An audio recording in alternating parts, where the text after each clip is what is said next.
très bien. Alors je suis très contente de vous retrouver pour une nouvelle vidéo où nous allons parler psychomotricité à nouveau.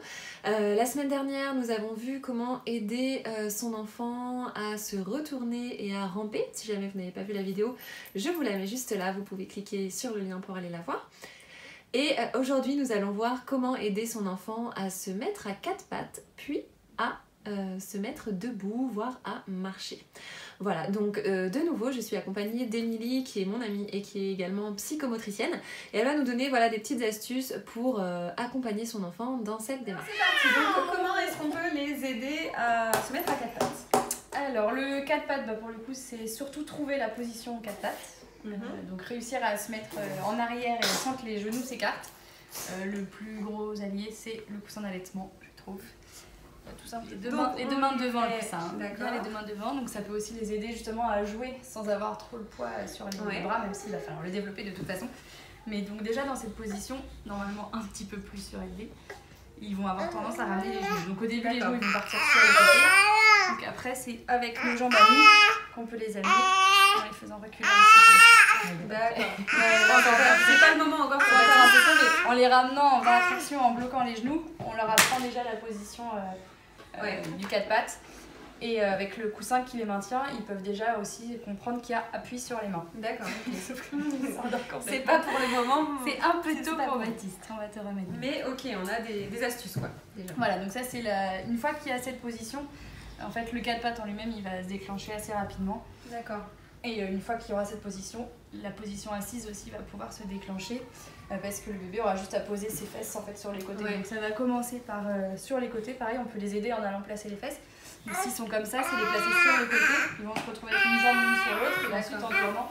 Et pareil, dans l'inversement, ça va être ça et ensuite comme ça. D'accord. Donc ça c'est tout avec les mains en fait. On va les placer. Ce qui est important, pareil, encore une fois, c'est d'être en pieds nus du maximum. Pas trop habillé, pas des jeans, des trucs serrés, des chemises pour faire tout ça. Enfin, un legging et un body, c'est quand même ce qu'il y a de mieux. Un environnement assez neutre, ou juste ce qu'il faut pour les stimuler comme il faut. Et voilà, surtout éviter à côté de ça trop de transat, trop de. Qu'est-ce qu'on appelle du calbébé, des trucs comme ça, vraiment. Petite dose. Oui, c'est ça. Ça n'a pas d'utilité pour leur développement en tout cas.